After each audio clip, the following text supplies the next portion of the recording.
Jim Sykes is an assembly member who has watched the Matanuska River eat away property at the butte over time. But we can see that it is eroding because trees that were straight last night are leaning over. Monday, the Mat-Su Bureau announced a voluntary evacuation of residents between mile 13 and 15 of the Old Glen Highway. If water gets in here and the river moves into that channel with any velocity, the people who are downstream may get washed out. That is the reality, and everybody understands that. So far, no one has evacuated yet. And so with the amount of erosion that we've experienced over the last few years, it's finally caused that revetment to fail. Erosion caused the failure of the dike that was built to protect the land.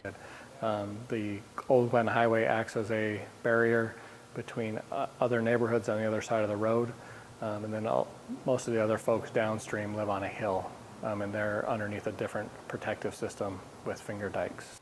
Officials say that this area is very sensitive to erosion, and that's what makes it dangerous for homeowners. Water and turbidity are okay right now, but emergency services are keeping a close eye on the Matanuska River.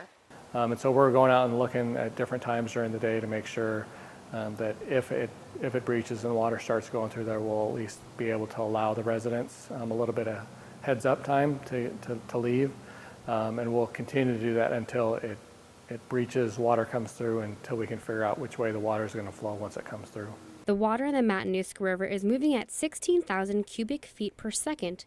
Officials say this is very fast for a river this size. Everybody's watching it pretty carefully because people who are living in the floodplain know that they can be washed out. They need to be ready to move and know what their escape route is. Tuesday, the water is sitting at a good spot. And so I think right now I think today we're sitting pretty good, monitoring it and letting the people know to have a plan and have a route to get out and someplace to stay if they don't want to stay in a shelter, and make sure they have all their paperwork assembled and all their medicines and their pets and all those types of things ready to go.